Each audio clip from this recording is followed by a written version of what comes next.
आज की मूवी में हम देखेंगे एक शिप को जो कि अंटार्कटिका के समुद्रों में फंसा हुआ था। इस शिप में टोटल 70 आदमी थे। बहुत ज़्यादा ठंड होने की वजह से समंदर में हर तरफ बर्फ जमी हुई थी, इसलिए इनकी शिप अब ना तो आगे जा सकती थी और ना ही ये लोग वापस आ सकते थे। मूवी के स्टार्ट के सीन में हमें पेट्रो को दिखाया जाता है जो कि शिप का कैप्टन था। वो अच्छा कैप्टन होने के साथ साथ एक अच्छा इंसान भी था। वो लोगों की मदद किया करता था और उसे लोगों का एहसास था। इनका शिप तो ऑस्ट्रेलिया पहुंचने के लिए सफर में था। कैप्टन को समंदर में जमी हुई बर्फ की एक चट्टान नजर आती है।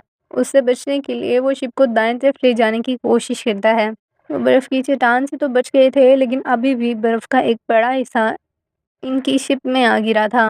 इसी वजह से इनकी शिप से एक आदमी अपने डॉग के साथ समंदर में जा गिरता है।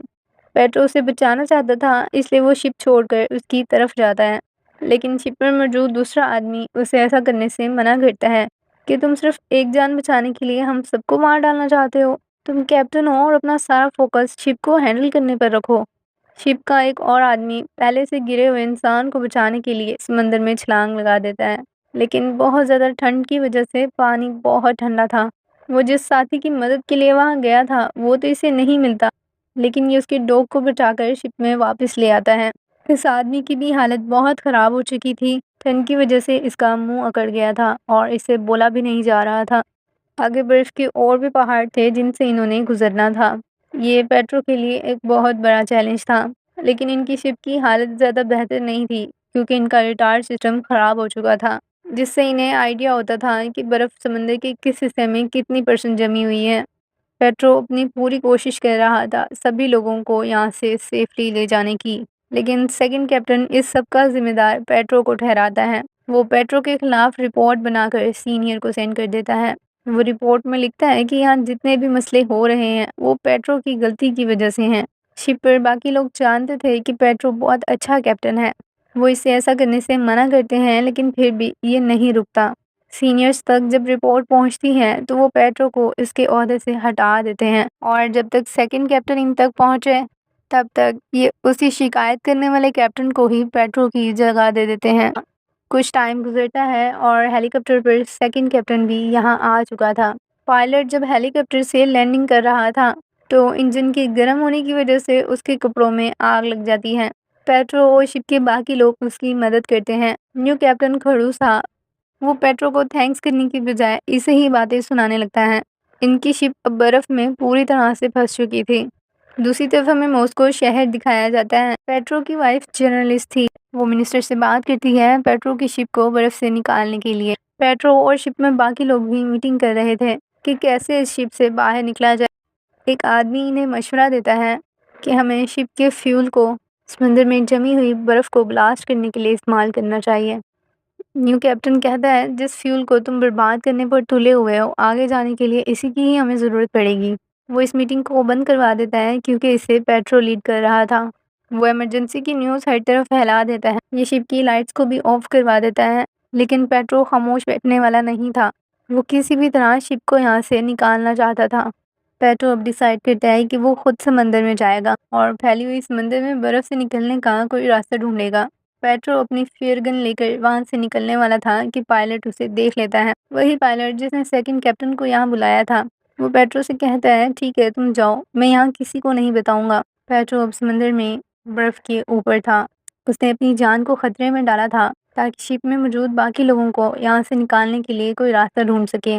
पेट्रो बर्फ पर चलते हुए एक गड्ढे में गिर जाता है। वो फेयर गन की मदद से बाकी लोगों से मदद मांगता है।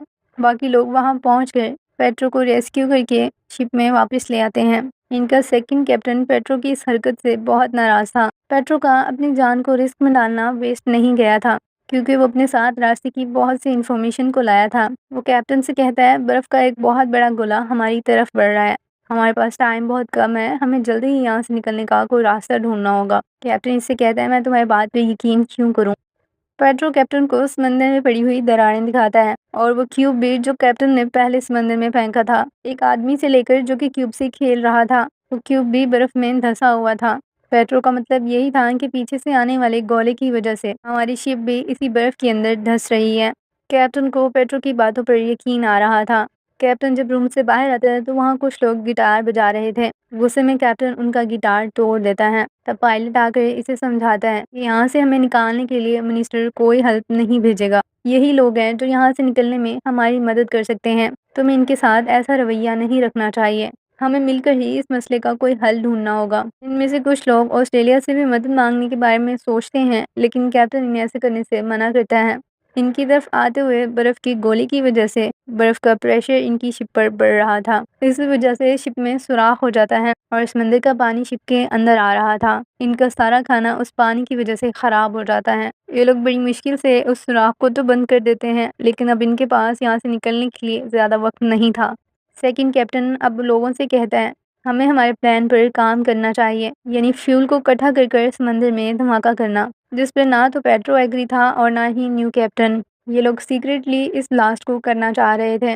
वो शिप के फ्यूल को इकट्ठा कर समंदर में ब्लास्ट करते हैं, लेकिन इसका कोई फायदा नहीं होता। बर्फ अभी भी पहले की तरह ही जमी हुई थी। अपनी इस गलती की वजह से इन्होंने शिप का फ्यूल भी वेस्ट कर दिया था। ये लोग बहुत शर्मिंदा थे कि अब कैप्टन को क्या जवाब देंगे। कैप्टन को यहाँ से निकलने का कोई रास्ता नजर नहीं आ रहा था, इसलिए वो खुद को ही मार डालना चाहता था। वो शिप से छलांग लगाने वाला था कि पेट्रो वहां आकर इसे ऐसा करने से रोक लेता है। शिप के बाकी लोग भी इनसे माफ़ी मांगते हैं कि उन्हें ये नहीं करना चाहिए था। कैप्टन इन सबको माफ़ कर देता है। समंदर में पड़ी हुई बर्फ़ की दरारें अब बढ़ रही थी, जिसमें इन्हें अपनी मौत नज़र आ रही थी। पेट्रो इन्हें अपना प्लान बताता है कि इस जमी हुई बर्फ़ के ऊपर से ही हम अपनी शिप को निकाल कर ले जाएंगे। कैप्टन कहता है, हम ऐसा नहीं कर पाएंगे, लेकिन पेट्रो को यकीन था कि इस तरह से वो शिप को यहाँ से ले जाने में कामयाब रहेंगे। अब सभी लोग मिलकर मेहनत से इस काम में लगे हुए थे, क्योंकि वो जानते थे कि ये उनके पास आखिरी मौका है, क्योंकि इनका रडार सिस्टम तो खराब हो चुका था। पेट्रो ऐसा ही करते हैं, वो ऊपर से इन्हें गाइड कर रहा था। ये लोग हिम्मत नहीं हारते और 100 मीटर के बड़े बहरी जहाज को उस छोटे से रास्ते से निकालने में लगे रहते हैं। इनकी ये कोशिश वेस्ट नहीं जाती, क्योंकि इनकी शिप बर्फ से बाहर आ चुकी थी।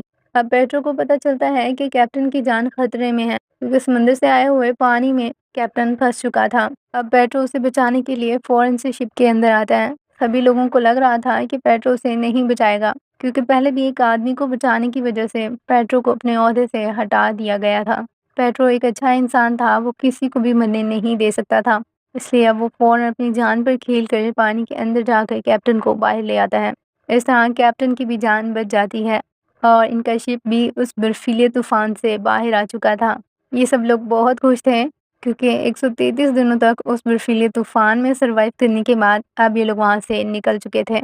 ये सभी लोग इंजॉय कर रहे थे। पेट्रो की इस बहादुरी को हर कोई मान रहा था। हर तरफ पेट्रो के ही चर्चे थे। न्यूज़पेपर में भी पेट्रो को अप्रिशिएट किया जा रहा था। पेट्रो की इतनी कोशिशों की वजह से ये लोग इतने भयानक तूफान से बाहर आ चुके थे। इन्हें एक नई जिंदगी मिली थी। यहीं इस मूवी का एंड होता है। होप सो कि आपको पेट्रो की बहादुरी और इंसानों के लिए उसके दिल में हमदर्दी थी कि ये स्टोरी अच्छी लगी होगी। और फिर इसके साथ ही बाय बाय।